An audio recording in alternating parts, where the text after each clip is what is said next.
Hello दोस्तों, स्वागत है आप सभी का हमारे इस चैनल पर। दोस्तों, हम लोग पढ़ रहे थे बीए फर्स्ट सेमेस्टर का भूगोल और इसमें हम लोग भौतिक भूगोल पढ़ रहे थे। क्योंकि आपके फर्स्ट सेमेस्टर में भौतिक भूगोल ही दिया है, सेकंड में आपके मानव भूगोल है, तो उसको हम लोग पढ़ेंगे बाद में। तो भौतिक भूगोल में हम लोग पढ़ रहे थे महासागर और महाद्वीपों की उत्पत्ति से संबंधित सिद्धांतों के बारे में। कई सारे सिद्धांत मैंने आपको पढ़ा दिए हैं और आज जो सिद्धांत हम लोग पढ़ेंगे उसको बोलते हैं संवहन धारा सिद्धांत, इंग्लिश में कन्वेक्शन करंट थ्योरी।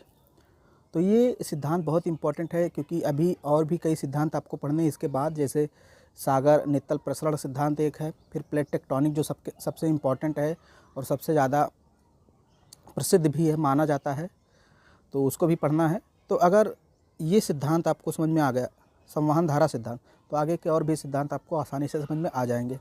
और जो भूकंप और ज्वालामुखी आपको पढ़ना है वो भी कहीं ना कहीं इसी सिद्धांत से संबंधित है। तो ये सिद्धांत समझना बहुत ज़रूरी है, बहुत ही आसान टॉपिक है। तो चलिए हम लोग शुरुआत करते हैं। सबसे पहले यहाँ पर आप देख लीजिए, कुछ चीज़ें मैं आपको दिखा दूँ। ये है संवहन धारा सिद्धांत और ये जो आप यहाँ पर देख रहे हैं, ये ऊपरी, ये है प्लेट यानी जो हमारे पृथ्वी का ऊपरी ठोस भाग है वो है। और यहाँ देखिए, ये अंदर है आउटर कोर यानी बाह्य कोर। जैसे मैंने आपको पृथ्वी की आंतरिक संरचना के बारे में पढ़ाया था, तो बताया था 3 परतों से मिलकर बनी है पृथ्वी, कोर, मेंटल और क्रस्ट मेंटल कोर आप कह लीजिए। तो ये आउटर कोर है यानी कोर का बाहरी भाग है। और यहाँ पर देखिए इनर मेंटल है यानी कि अंदर वाला मेंटल है, मेंटल का निचला भाग और कोर का ऊपर का भाग। इसको आप ध्यान में रखिएगा, अभी आपको इतना ही समझना। अब हम लोग थोड़ा पढ़ते हैं, फिर यहाँ पे आते हैं और देखते हैं। संवहन धाराएं पृथ्वी के प्रवार मतलब मेंटल को इंग्लिश में हम लोग प्रवार बोलते हैं, हिंदी में प्रवार बोलते हैं। तो संवहन धाराएं क्या हैं, सबसे पहले ये समझ लीजिए। संवहन धाराएं पृथ्वी के मेंटल में उत्पन्न मैग्मा का चक्रीय प्रवाह है। यानी कि पृथ्वी के मेंटल में, यानी कि निचले मेंटल में और ऊपरी कोर में वो जो हिस्सा है उसमें कुछ तप्त गर्म पदार्थ पाए जाते हैं, लोहा और निकेल से संबंधित गर्म पदार्थ पाए जाते हैं। तो उनका जब मैग्मा ऊपर की तरफ बढ़ता है और ऊपर बढ़ करके फिर ठंडा होकर नीचे गिरता है, तो एक चक्र बन जाता है। ऐसे ऊपर बढ़ा, फिर ठंडा होकर नीचे आ गया, ऐसे, तो एक चक्र बन जाता है। इसी को हम लोग बोलते हैं संवहन धारा। यह सिद्धांत किसने दिया था? 1928-29 में आर्थर होम्स ने दिया था, ये भी याद रखना है। अब थोड़ा सा यहाँ पे आपको दिखाता हूँ। ये देखिए, ये आउटर कोर है और ये निचला मेंटल है।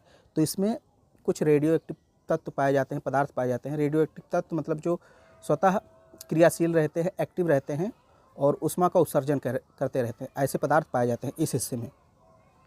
हिस्सा याद रखिएगा, आउटर कोर यानी कि बाह्य कोर और निचला मेंटल, इस हिस्से में गर्म गलित पदार्थ पाए जाते हैं। गर्म, बहुत ज़्यादा तप्त होते हैं और गले हुए होते हैं। निकेल और लोहा उसमें बेसिकली होता है। तो ये पदार्थ पाए जाते हैं। जब इन पदार्थों में कहीं से भी पृथ्वी की दरारों से पानी वगैरह कहीं से प्रवेश कर जाता है, जैसे यहाँ दरार है, देखिए यहाँ 2 प्लेटें मिल रही हैं, तो यहाँ से दरार से जब पानी कहीं इधर आता है तो इस गर्म गलित पदार्थ में पानी का जब मिश्रण होता है तो वाष्प बनता है, गैस। तो गैस जब बनता है तो ऊपर की ओर उठता है, ध्यान दीजिएगा, बहुत इम्पोर्टेंट है ये।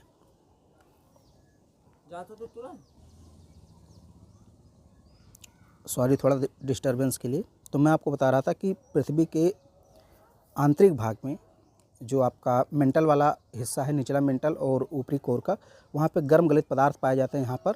और इन गर्म गलित पदार्थों में जब कहीं से पानी प्रवेश करता है, जल पृथ्वी की दरारों से होकर के, जैसे यहाँ दरार है, यहाँ से भी प्रवेश कर सकता है। तो जब पानी प्रवेश करता है तो वाष्प बनता है, गैस, भाप जिसे आप कहते हैं। वो भाप क्या होता है, ऊपर की ओर उठता है, ऊपर की ओर उठता है। तो ये पृथ्वी की ऊपरी चट्टान को यानी प्लेटों को तोड़ने का काम करता है, धक्का देता है। ये देखिए, यहाँ पे आप देखिए, ये धक्का देने की कोशिश करता है। तो कभी कभी प्लेटें मान लीजिए कमज़ोर हैं, पतली हैं उस हिस्से में, तो प्लेटों को तोड़ देता है और गर्म गलित पदार्थ बाहर निकल जाता है। इसे ही आप ज्वालामुखी कहते हैं। जब लावा बाहर निकलने लगता है, मैग्मा बाहर निकलता है, तो उसे आप ज्वालामुखी कहते हैं। और कभी कभी मान लीजिए चट्टान मोटी है थोड़ी सी, तो नहीं तोड़ पाता है, तो ये जो संवहन धाराएं हैं, जो मैग्मा है, फिर से ठंडा होकर के पृथ्वी के अंदर ही बैठ जाता है, नीचे चला जाता है। तो इसी को हम लोग संवहन धारा कहते हैं। ओके, अब देखिए, मैं आपको जो मैंने आपको बताया है वही चीज़ मैं आपको यहाँ पे बता रहा हूँ। इस सिद्धांत के अनुसार पृथ्वी के आंतरिक भाग में स्थित बाह्य कोर, देखिए बाह्य कोर मैंने आपको बताया था, बाह्य कोर में निकेल व लोहे का तप्त चालक द्रव पाया जाता है, यानी तप्त बहुत गर्म और द्रव यानी पिघला हुआ पदार्थ पाया जाता है। बाह्य कोर से तापमान और कुछ द्रव, या देखिए कुछ द्रव मतलब पानी, जल दरारों के सहारे मेंटल और कोर के बाउंड्री पर प्रवेश कर जाता है। मेंटल और कोर का बाउंड्री यानी कि निचला मेंटल और ऊपरी कोर, वही उसकी बाउंड्री होती है। 2900 किलोमीटर अंदर की बात होती है। मैंने आपको पूरा बताया है कि कोर मेंटल क्या है, उसको आप पहले पढ़ लेंगे तो ये सारी चीज़ें समझने में आसानी होगी। तो वहाँ पर जब जल का प्रवेश होता है तो नीचे से मेंटल की ठोस चट्टानों को पिघलाता है, यानी कि जो मेंटल की नीचे की ठोस चट्टानें हैं, निचला मेंटल, वहाँ जो चट्टानें स्थित है, इसमें निकिल और लोहा पाए, तो वो चट्टानें पिघलने लगती हैं। पिघली हुई चट्टानें अपने ऊपर की चट्टानों को पिघलाती हैं और साथ ही मेंटल में उपस्थित, ये देखिए मेंटल में उपस्थित रेडियो एक्टिव पदार्थों द्वारा उत्सर्जित तापीय ऊर्जा के अधीन भी कुछ खनिज पिघल जाते हैं। तो ये खनिज पिघलते हैं तो ऊपर आने की कोशिश करते हैं। ये पिघली हुई चट्टानें अर्थात मैग्मा, पिघली हुई चट्टानें क्या है, मैग्मा ही है। मैग्मा ऊपर की ओर गति करता है और भूपृष्ठ से टकराता है। यदि भूपृष्ठ की परत कमज़ोर है तो ये उसे तोड़कर बाहर निकल आता है।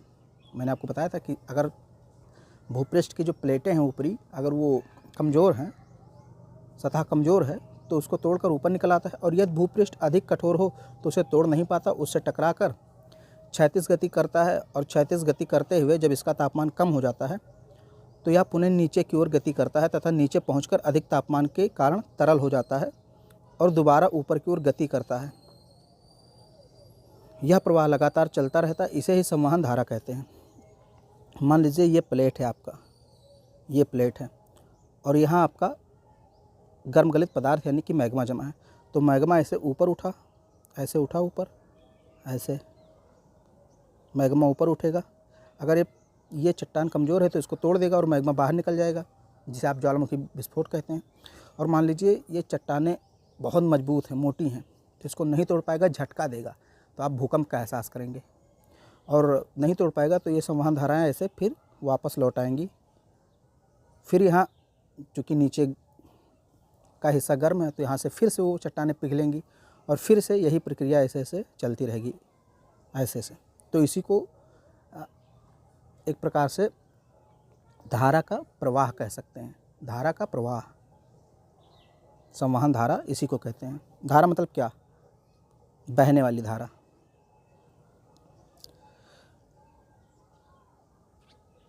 इसको आप जितना अच्छे से देखेंगे उतना ही आपको समझ में आएगा। ये देखिए, ये ऐसे चली है और ऐसे यहाँ ठंडा हो गया है। यहाँ देखिए, ये ऐसे चली है, ऐसे यहाँ ठंडा हो गया है।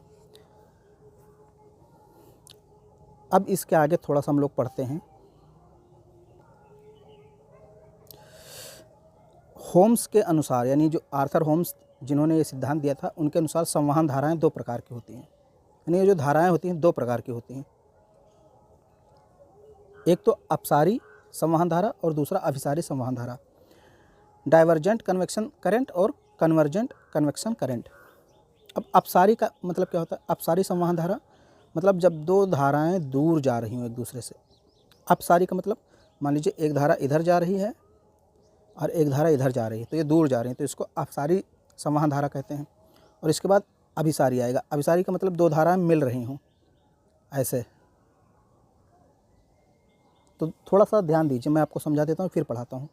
मान लीजिए हमारी प्लेट है कोई, तो मान लीजिए ये दो धाराएं दूर जा रही हैं, एक ऐसे जा रही है, एक इधर जा रही है।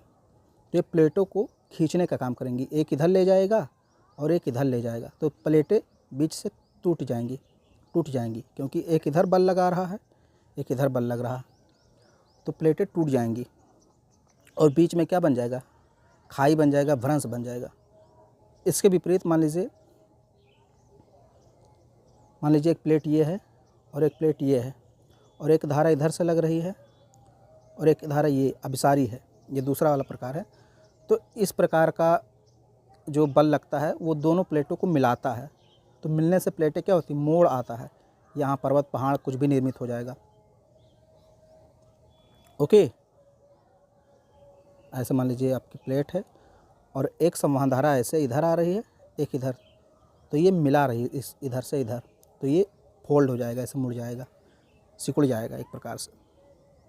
बस यही चीज़ आपको पढ़ना है, ज़्यादा इसमें है नहीं। आगे देखिए, अपसारी संवहन धाराएं, जिस स्थान पर दो संवहनीय धारा एक दूसरे से विपरीत दिशाओं में अलग अलग होकर प्रवाहित होती हैं, वहाँ अपसरण होने से तनाव शक्ति के अधीन स्थलखंड दो भागों में विभाजित हो जाता है। मैंने बताया था ना, ऐसा प्लेट है और विपरीत दिशाओं में संवहन धाराएं, एक इधर चल रही हैं, एक इधर, तो ये स्थलखंड दो भागों में बट जाएगा। वही चीज़ लिखा है, तनाव शक्ति मतलब तनेगा, तनाव आएगा, खिंचाव आएगा, उससे क्या होगा, स्थलखंड दो भागों में विभाजित हो जाएगा। ये यहाँ पे देख सकते हैं, जिस स्थान पर दो संवहनीय धाराएं एक दूसरे से विपरीत दिशाओं में अलग अलग होकर प्रवाहित होती हैं, वहाँ अपसरण होने से तनाव शक्ति के अधीन स्थलखंड दो भागों में विभाजित हो जाता है। वही चीज़ लिखी हुई है यहाँ पे, आप देखिए ये वाला हिस्सा देखिए ध्यान से देखेंगे तो एक इधर जा रहा है और एक इधर जा रहा है। तो यहाँ देखिए, यहाँ से प्लेटें टूट रही हैं, बीच से देखिए येलो कलर का आपको कुछ पदार्थ निकलता हुआ दिख रहा है यहाँ पे, ये क्या है, ये लावा है, मैग्मा है। तो एक प्लेट इधर गई टूट के, एक हिस्सा इधर गया, बीच में लावा निकला, ये ठोस हो गया, तो परपट्टी का निर्माण हुआ, यानी नई परपट्टी का निर्माण हुआ, नई चट्टान एक प्रकार से बनी। क्योंकि मैग्मा जब बाहर आता है तो ठंडा हो जाता है और वो ठोस हो जाता है, तो एक चट्टान का रूप धारण कर लेता है। तो ये आपको समझ में आ गया, अपसारी संवहन धारा क्या है, जो प्लेटों को दो भागों में तोड़ देती है। अब यहाँ अभिसारी किनारे आप देख सकते हैं, यहाँ पे अभिसारी है, यहाँ देखिए एक इधर से आ रहा है और एक इधर से आ रहा है, और यहाँ दो प्लेटें देखिए टकरा रही हैं, ये देखिए दो प्लेटें टकरा रही हैं, एक प्लेट अंदर घुस जा रही है, ये देखिए ये अंदर घुस गई, ये ऊपर हो गया, तो इसे अभिसारी कहते हैं। बहुत ही सिंपल है, बहुत ज़्यादा इसमें कुछ आपको करना नहीं है। अभिसारी संवहन धारा क्या है, जिस स्थान पर दो केंद्रों से उठने वाली संवहन धाराएं, दो केंद्रों से उठी, एक यहाँ से उठी, एक यहाँ से, और ये दोनों भूपृष्ठ के नीचे पहुंचकर मुड़कर क्षैतिज दिशा में चलती हुई मिलती हैं, वह अभिसरण के कारण दबाव शक्ति का निर्माण होता है। देखिए वहाँ तनाव शक्ति का हो रहा था, यहाँ दबाव, यानी कि एक इधर से आ रही है, एक इधर से आ रही है, तो दबाव होगा। अभिसारी संवहन धाराओं के कारण स्थलमंडलीय प्लेट आपस में टकराती हैं, इनके टकराने से महासागरीय गर्त बनते हैं, सुनामी आती है, द्वीप बनते हैं, भूकंप आता है, ज्वालामुखी आता है, वलित पर्वत का निर्माण होता है। मैंने आपको बताया था, पर्वत, पठार, ये सारी चीज़ें बनते हैं। इस प्रकार संवहन धारा सिद्धांत उन बलों की व्याख्या करता है जो पेंजिया के निर्माण और विखंडन के लिए उत्तरदायी हैं। जहां अभिसारी संवहन धाराएं पेंजिया का निर्माण करते हैं, वहीं अपसारी संवहन धाराएं पेंजिया का विखंडन करते हैं। जो हमारा महाद्वीप है, ये हमेशा गति करता रहता है। महाद्वीप या महासागरीय जो प्लेटें हैं, ये गति करती रहती हैं। गति का कारण क्या है, संवहन धाराएं। ये संवहन धाराएं, चूँकि ये प्लेट है, संवहन धाराएं इस पर बार बार ठोकर मारती हैं, तो ये हिलता रहता है, कभी कभी टूट भी जाता है, कभी कभी जुड़ भी जाता है। तो जुड़ता कब है, टूटता कब है, मैंने आपको बता ही दिया कि जब अपसारी बल काम करता है तो एक प्लेट दो हिस्सों में टूट जाती है, और जब अभिसारी बल काम करता है तो दो प्लेटें आपस में लड़कर टूटती हैं, एक प्रकार से वलन पड़ जाता है, मोड़ पड़ जाता है, मोड़दार पर्वत का निर्माण होता है। ये बहुत ही आसान था, अगर आप इसको एक दो बार पढ़ेंगे तो आपको समझ में आ जाएगा।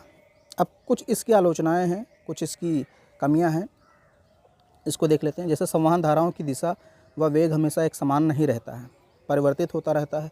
क्यों होता है, इसका पता अभी तक वैज्ञानिक नहीं लगा पाए हैं। जो संवहन धाराएं हैं, कभी इस दिशा में चली जाती हैं अलग अलग, तो कभी ऐसे ऐसे आ जाती हैं। तो ये क्यों होता है और इनकी गति में परिवर्तन होता रहता है, क्यों होता है, इसका पता भी कोई नहीं लगा पाया है। ये इसकी आलोचना आप कर सकते हैं। फिर मेंटल चट्टानी भाग है। इसमें संवहन धाराएं किस प्रकार प्रवाहित होती हैं, इसके बारे में अलग अलग विद्वानों के अलग अलग मत हैं। तो ये 2 आलोचनाएं आप लिख सकते हैं। मतलब भाई कह रहे हैं कि जो मेंटल है वो ठोस भाग है, तो इसमें संवहन धाराएं कैसे प्रवाहित होती हैं, कैसे ये मेंटल को तोड़कर ऊपर आ जाती हैं, इतनी ताकत कैसे इसमें आ जाती है संवहन धाराओं में कि ये 30 से 40 किलोमीटर जो मोटी परत है उसको तोड़कर बाहर आ जाती हैं। तो ये भी अभी कोई नहीं बता पाया है। ये 2 आलोचनाएं हैं, बाकी आपको सिद्धांत समझ में आया होगा। इस चित्र को आप जितना अधिक देखिए समझिए, क्योंकि यहीं से सारी चीज़ें आपको समझ में आने वाली हैं। उम्मीद करता हूँ वीडियो आपको पसंद आया होगा, तो इसको लाइक शेयर सब्सक्राइब जरूर करें। अगले वीडियो में हम लोग बात करेंगे सागर नित्तल प्रसरण सिद्धांत की।